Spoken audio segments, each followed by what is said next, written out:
without producing anything tangible, without building factories, without touching raw materials.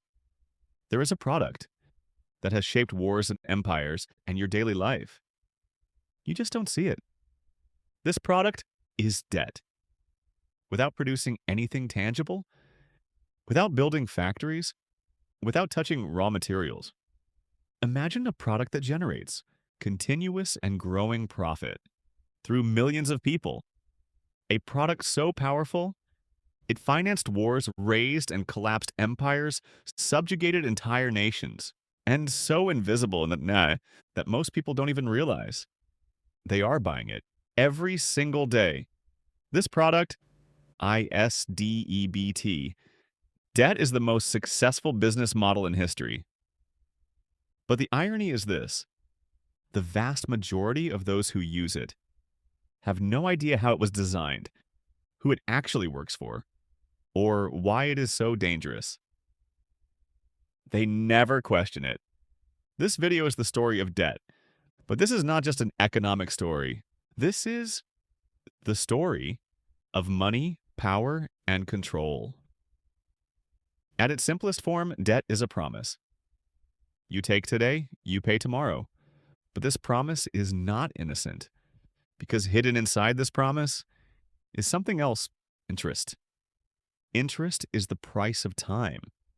Interest is the future sold to the present. Interest is labor that does not yet exist. Being mortgaged today.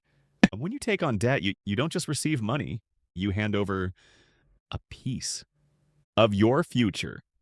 And this is exactly where debt stops being a simple financial tool. It becomes a mechanism of control. Debt is not a modern invention. It is as old as human history itself. The earliest records of debt come from Mesopotamia, etched into clay tablets. On those tablets were written who owed whom, how much they owed, when it had to be paid. But the Mesopotamians realized something crucial: uncontrolled debt collapses systems. If too much of the population is crushed by debt, agriculture stops, armies cannot be formed, taxes cannot be collected, society breaks down. That's why Mesopotamian rulers, taxes cannot be collected, regularly declared. Debt forgiveness. Debts were erased, debt slavery was abolished. The system was reset. This was not mercy, it was a matter of system security. The same fear existed in other societies. In the Hebrew Bible, every 50 years, all debts were to be erased.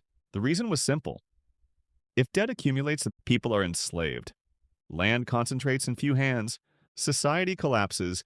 In medieval Europe, the Catholic Church declared excessive interest a sin because interest exploited time and enslaved people, corrupted society. But something critical happened here. Debt was forbidden, but the desire for profit was not. Interest did not disappear. It simply changed its disguise. Merchants and bankers found ways around the bans. Interest was hidden under different names. Loans became trade contracts. Debt was presented as partnership. Complex financial instruments were created. Interest was still there. But now, it was invisible. And at this point, debt stopped being a moral issue, and it became an engineering problem.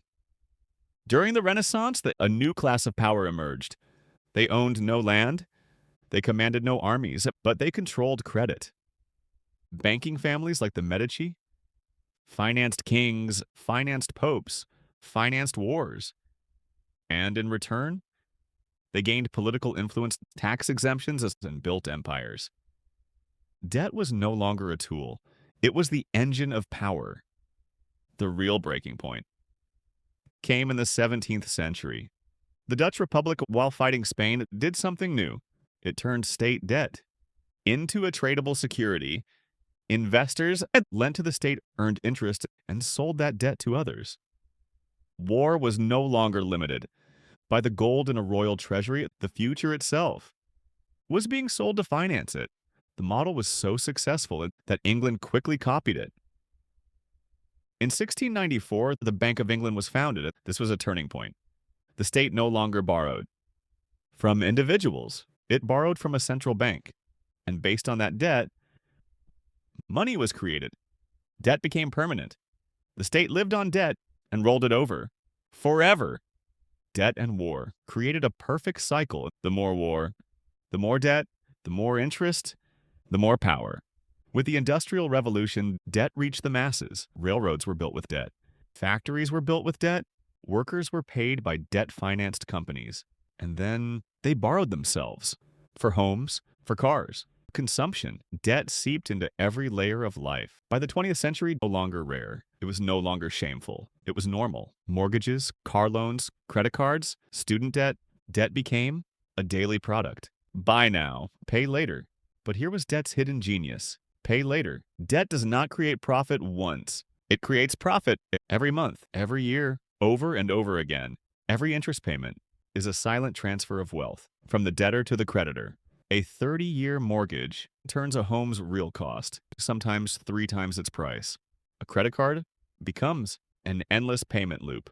Debt is designed to never end. Debt is not only financial, it is psychological. It binds people to the future, it hides today's pain, it creates the illusion of prosperity. And most importantly, DEBT makes people obedient. A person in debt cannot take risks, cannot resist, is not free. They tell us, progress. If this video gave you a new perspective, subscribe, because the answers are not hidden. You just need to know where to look.